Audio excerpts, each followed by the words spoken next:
ప్రతి సంవత్సరము 24,000 కోట్ల రూపాయల బడ్జెట్ను దానికి కేటాయించడం, ఈ జిల్లాలకు 6 సంవత్సరాల పాటు అన్ని విధాలా సహకరించడం.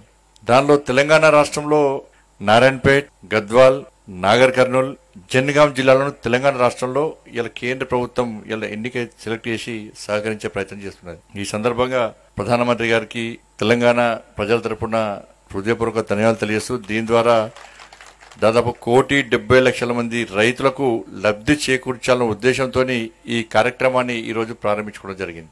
అదొకైతే కరీంనగర్ డైరీ సంబంధించి ఇంతకుముందు వారు చెప్పినట్టు జపాన్ ఇంటర్నేషనల్ కోఆపరేటివ్ ఏజెన్సీ వాళ్ళ యొక్క ఆర్థిక సహకారాన్ని అందించి మనకు సహకరించాలన్న ఉద్దేశంతో దేశంలో 3 రాష్ట్రాలను ఎంపిక చేశారు. ఉత్తరప్రదేశ్, బీహార్, తెలంగాణ. తెలంగాణ రాష్ట్రంలో కరీంనగర్ ఎంపిక చేయడం నిజంగా మనందరి అదృష్టం. ఈ సందర్భం కూడా కరీంనగర్ జిల్లా ప్రజల తరపున, ఇది కరీంనగర్ జిల్లాకే పరిమితం కాదు, మన డైరీ ఆదిలాబాద్, నిజామాబాద్, కరీంనగర్, వరంగల్ అంతా ఈ సంబంధించి అనేక మంది రైతులకు లబ్ధి చేకూరే విధంగా మనం సహకరిస్తున్నాం. కాబట్టి మనందరి తరపున కూడా నరేంద్ర మోడీ గారికి హృదయపూర్వక కృతజ్ఞతలు తెలియజేస్తున్నాం. దీన్ని సెలెక్ట్ చేయడంలో చాలా అంశాలు ఉన్నాయి. లేదా కరీంనగర్ డైరీ చరిత్ర 27 సంవత్సరాలు. వారప్పుడు యూనియన్ అధ్యక్షునిగా ఉండి, దాని తర్వాత పాల వ్యాపారం ప్రారంభించి యూనియన్ అధ్యక్షుడిగా ఉండి, కరీంనగర్ మిల్క్ ప్రొడ్యూసర్ కంపెనీ లిమిటెడ్ను వారు ప్రారంభించి, దీన్ని రాజకీయాలకు అతీతంగా, పార్టీలకు అతీతంగా, వ్యక్తులకు అతీతంగా కేవలము రైతులకు న్యాయం చేయాలి, ఇక్కడ ప్రజలకు యువతకు ఉపాధి కల్పించాలని చెప్పి ఒక ఆలోచనతో, ఒక మంచి దృక్పథంతో వారు ఒక మంచి సేవ చేసే ప్రయత్నం చేస్తున్నారు. కాబట్టి వాళ్ళ కరీంనగర్ డైరీ అంచెలుగా ఎదిగిన విషయాన్ని మనం గుర్తించాల్సిన అవసరం ఉన్నది. ప్రతిరోజు 2 లక్షల లీటర్ల మిల్క్ను మనం సేకరించడం, 40 లక్షల యొక్క పెరుగును మనం విక్రయించడం, ఇది మామూలు విషయం కాదు. ఇది చాలా గొప్పతనం. ఇదంతా కూడా దాదాపు 600 మందికి ప్రత్యక్షంగా ఉపాధి కల్పిస్తున్నాం, 5,000 మందికి పరోక్షంగా ఉపాధి కల్పించే ప్రయత్నం చేస్తున్నాం. 1,00,000 మంది రైతులకు ప్రతిరోజు కూడా ఏదో వాళ్ళు సేకరించే అభివృద్ధి వాళ్ళని ప్రోత్సహించే ప్రయత్నం చేస్తున్నామంటే ఇది చాలా మామూలు విషయం కాదు. ఇవన్నీ గుర్తించిన తర్వాతనే కేంద్ర ప్రభుత్వం పైరవులకు లొంగది, ఒత్తిడి లొంగది. వాస్తవాన్ని గుర్తించి మాత్రమే ఇలా ప్రోత్సహించే ప్రయత్నం చేయడం ద్వారానే వాళ్ళు నరేంద్ర మోడీ ప్రభుత్వం ఇలా ముందుకు వస్తున్నది. వాళ్ళ రైతును రాజు చేయడం కాదు, రైతును రారాజు చేయడం లక్ష్యంతో నరేంద్ర మోడీ ప్రభుత్వం పనిచేస్తున్నది. అందుకే ఇటువంటి సంస్థలను ప్రోత్సహించే ప్రయత్నం చేస్తున్నది. అందుకే 2021లోనే ఇలా నరేంద్ర మోడీ గారి ప్రభుత్వం ఇవాళ మిల్క్ ప్రాసెసింగ్ యూనిట్కు ఇలా అప్పుడు ఆర్థికంగా సహాయం చేసే ప్రయత్నం చేసింది. దాని ద్వారా 3 లక్షల లీటర్ల మిల్క్ ప్రాసెస్ యూనిట్ మనకు సహకరించాం. మనం ఈరోజు మళ్ళా దాదాపు 90,70,00,000 రూపాయలతోని, 90,70,00,000 రూపాయల యొక్క ఆర్థిక రుణంతో, సహాయంతో ఈరోజు 1,50,000 లీటర్ల యొక్క ఆటోమేటిక్ కర్డ్ యూనిట్, ప్లాంట్ యూనిట్ను కూడా ఇలా సహకరించడానికి కేంద్ర ప్రభుత్వం సహకారం చేసిందంటే ఇవాళ ఈ సంస్థ పట్ల నరేంద్ర మోడీ గారికి, కేంద్ర ప్రభుత్వానికి అన్ని రకాల నివేదికలు ఉండి ఇలా రైతులను, యువతను, అన్ని రకాల ప్రజలను ప్రోత్సహిస్తున్న ఒక ఆలోచన ఉంది. కాబట్టే ఈరోజు కేంద్ర ప్రభుత్వం ఇలా కరీంనగర్ డైరీని ఈ విధంగా ఆదుకునే ప్రయత్నం చేస్తుంది, అన్ని విధాలా ప్రోత్సహించే ప్రయత్నం చేస్తున్నది. కాబట్టి ఇలా మొదటి నుంచి కూడా ఇలా రాజేశ్వరరావు గారు అంటే మాకు ప్రత్యేక అభిమానం. నేను కార్పొరేటర్గా ఉన్నప్పుడు కూడా ఈ డైరీ ఆస్తులను చాలామంది కబ్జా చేసే ప్రయత్నం చేస్తుంటే వేరే రకంగా ఒత్తిడి తీసుకొచ్చి ఏ పార్టీ అధికారం ఉంటే ఆ పార్టీ వాళ్ళు బెదిరించడం, దీని ఆస్తులను కాజేసే ప్రయత్నం చేస్తుంటే నేను అప్పుడు కార్పొరేటర్గా ఉన్నప్పుడు అనేక ఉద్యమాలు వారికి సపోర్ట్గా చేసిన విషయాన్ని గుర్తు చేస్తున్నాం. అందరు కూడా అరెస్ట్ లేనం, మా మీద కేసు లేనాయి. ఎప్పటికైనా రాజేశ్వర గారికి అండగా ఉన్నాం. మేము కరీంనగర్ డైరీ సంబంధించి కంపౌండ్ వాళ్ళు కట్టేటప్పుడు కూడా కొంతమంది మతం పేరుతో అడ్డుకునే ప్రయత్నం చేస్తే అనేక మంది మా కార్యకర్తలు రోడ్డుకెక్కి ఆందోళన చేసి ఆ రోజు అరెస్ట్ అయ్యి వారికి అండగా ఉండి వారు ధైర్యంగా ముందుకు వచ్చి నాకు ఎవ్వరి ఒత్తిడి అవసరం లేదు, నాకు అందరు సపోర్ట్ కావాలని చెప్పి మమ్మల్ని కోరిన వెంటనే వందలాది మంది కార్యకర్తలను రోడ్డుకెక్కి ఆందోళన చేసి వారికి అండగా ఉంటాయి. ఇవాళ డైరీ చుట్టూ కంపౌండ్ వాళ్ళు కట్టి వారు వాళ్ళ ఆస్తులను కాపాడే గొప్ప వ్యక్తి రాజేశ్వరరావు గారు.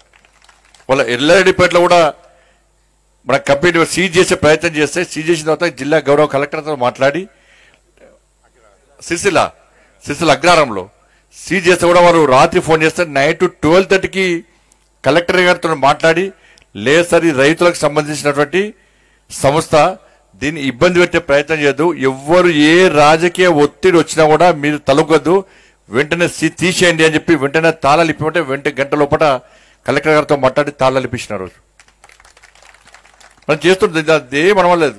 ఎందుకంటే మీరు గెలిపించినటువంటి పార్లమెంట్ సభ్యునిగా మీ అందరికీ అందుబాటులో ఉండి మీ అందరికీ సేవ చేయడమే లక్ష్యంగా ఇలా ముందుకు వచ్చే ప్రయత్నం చేస్తాను. నాకు అహంకారం, గర్వము ఈ వేరే భాష రాదన్న నాకు. నేను ఏ స్థాయి అయినా కూడా అణిగి ఉంటా, చాలా కింది స్థాయిలో ఉండే ప్రయత్నం చేస్తా, అందరికీ అందుబాటులో ఉండే ప్రయత్నం చేస్తా. కాబట్టి ఇవాళ నరేంద్ర మోడీ గారి ప్రభుత్వం కూడా ఇవాళ అనేక రైతు సంస్కరణలు తీసుకొచ్చి ఏ విధంగా రైతులను ఆదుకుంటారో మనం ఆలోచించాల్సిన అవసరం ఉంది. ఇవాళ మొన్న చూసినా మనం విజయదశమి మనకు బంపర్ ఆఫర్ నరేంద్ర మోడీ గారు ఇచ్చారు. వాళ్ళ రైతులకు సబ్సిడీ ఇచ్చారు. వాళ్ళ ట్రాక్టర్ విషయంలోని రైతు పనిముట్ల విషయంలోని మనకి జిఎస్టీ తొలగించి ఏ విధంగా మనని రైతులను ఆదుకునే ప్రయత్నం చేసిండో మనం ఆలోచించాలి ఒకసారి. ఇవాళ ప్రతి సంవత్సరం ప్రతిసారి కూడా రైతు కిసాన్ సమ్మాన్ నిధి ఇస్తున్నాం. ఇవాళ అనేక రాష్ట్రాలు యూరియా బ్లాక్ చేయడము, యూరియా అందించకపోవడము, బ్లాక్ మార్కెట్లో అమ్ముకునే ప్రయత్నం చేస్తూ ఉన్నప్పుడు కూడా ఇవాళ నరేంద్ర మోడీ ప్రభుత్వం అంతర్జాతీయంలో ధరలు పెరిగినప్పుడు కూడా, దేశాల మధ్య యుద్ధాలు జరిగినా కూడా, ఆపరేషన్ సింధూర్ జరిగినా కూడా ఏ రోజు కూడా యూరియా ధరలు పెంచలే, ఎక్కడ యూరియా షార్టేజ్ కానియలే. యూరియా మీద సబ్సిడీ అప్పటి నుంచి ఇప్పటి వరకు ఇస్తున్న విషయాన్ని మనం గుర్తించాలి. కానీ కొన్ని రాష్ట్రాలు దాన్ని గుర్తించకుండా అవగాహన రాహిత్యంతో రైతులకు యూరియా అందించకుండా యూరియాలను ట్రక్కులు టన్నులు లోడ్లు బ్లాక్లో అమ్ముకొని వాళ్ళ రైతులు ఇబ్బంది పడే పరిస్థితి కొన్ని రాష్ట్రాలు వస్తున్నాయంటే దాన్ని రైతాంగం ఆలోచించాల్సిన అవసరం ఉంది. యూరియా షార్టేజ్ కానియలే, యూరియా సబ్సిడీ ఇస్తున్నాం. ఇవాళ పండించిన ప్రతి గింజ నరేంద్ర మోడీ గారి ప్రభుత్వం, కేంద్ర ప్రభుత్వం కొంటున్నది. కిసాన్ సమ్మాన్ నిధి ఇస్తున్నాం. ఇట్లా అనేక రకాల ఎంఎస్పి 2014 ముందు ఎంఎస్పి ఎంత, వాళ్ళు నరేంద్ర మోడీ గారి ప్రభుత్వం వచ్చినాక ఈ రోజు ఎంఎస్పి ఎంత ఒక్కసారి వచ్చింది. ఆ రోజే 2014లో నరేంద్ర మోడీ గారు చెప్పారు, నేను రైతుకు ఆదాయాన్ని రెట్టింపు చేస్తాన్నారు. 2014లో ఎంఎస్పి ఎంత 1350. ఇవాళ ఎంత ఎంఎస్పి? ఇవాళ ఎంత నాకన్నా చెప్పే 2320, 60. డబ్బులైందా లేదా అంటే ఆదాయం రెట్టింపు చేస్తానని చెప్పాడు. చెప్పిన మాటను పక్కా తూచా తప్పకుండా అమలు చేసినటువంటి వ్యక్తి నరేంద్ర మోడీ గారు. కాబట్టి ముఖ్యంగా రైతుల విషయంలో మాత్రం ప్రత్యేకంగా ఆలోచిస్తూ ఇవాళ అనేక సంస్కరణలు తీసుకొచ్చి ఆదుకునే ప్రయత్నం చేస్తున్నారు. కాబట్టి ఇటువంటి వ్యక్తులను మనం ప్రోత్సహించాల్సిన అవసరం ఉన్నది, ఇటువంటి ప్రభుత్వాలను ప్రోత్సహించాల్సిన అవసరం ఉన్నది. రాజకీయాలకు అతీతంగా ఈ రాష్ట్రంలో ఈ పార్టీ ఉందా, ఆ పార్టీ ఉందా, ఈ వ్యక్తి ఉన్నారా, ఆ వ్యక్తి ఉన్నారా, ముఖ్యంగా నరేంద్ర మోడీ గారికి అన్ని రాష్ట్రాలు అభివృద్ధి చెందనే ఈ దేశం అభివృద్ధి చెందుతుంది అని చెప్పి ఒక లక్ష్యంతో వాళ్ళ పనిచేసే ప్రయత్నం చేస్తున్నాడు. ఎక్కడ ఏం చేయాలో ఆయనకు బాగా తెలుసు. అమెరికా ట్రంప్ ఏం చేసిండు, సుంకాలు పెంచి భారత్ను ఇబ్బంది పెట్టే ప్రయత్నం చేస్తే ఏం చేసిండు, చక్కగా ఏడికి వేయండు, చైనాకు పోయి రష్యాతో మాట్లాడు. చైనా పోతే ట్రంప్ ఏం చేసిండు, ఇలా దిగొచ్చి మన భారత్తో స్నేహం చేసే ప్రయత్నం చేస్తాడు. ఎక్కడ మోడీ గారు వార్నింగ్ ఇవ్వలే అమెరికాకు, ఎక్కడ ఊకదంపుడు ఉపన్యాసాలు ఇవ్వలే, ఎక్కడ మాట్లాడలే, ఏ జ్ఞానంగా చేసిండు. అంటే అటువంటి గొప్ప వ్యక్తి, అటువంటి గొప్ప ఆలోచనల వ్యక్తి ఇవాళ దేశ ప్రధానిగా ఉండడం నిజంగా మనందరి అదృష్టంగా మనం భావించాల్సిన అవసరం ఉన్నది.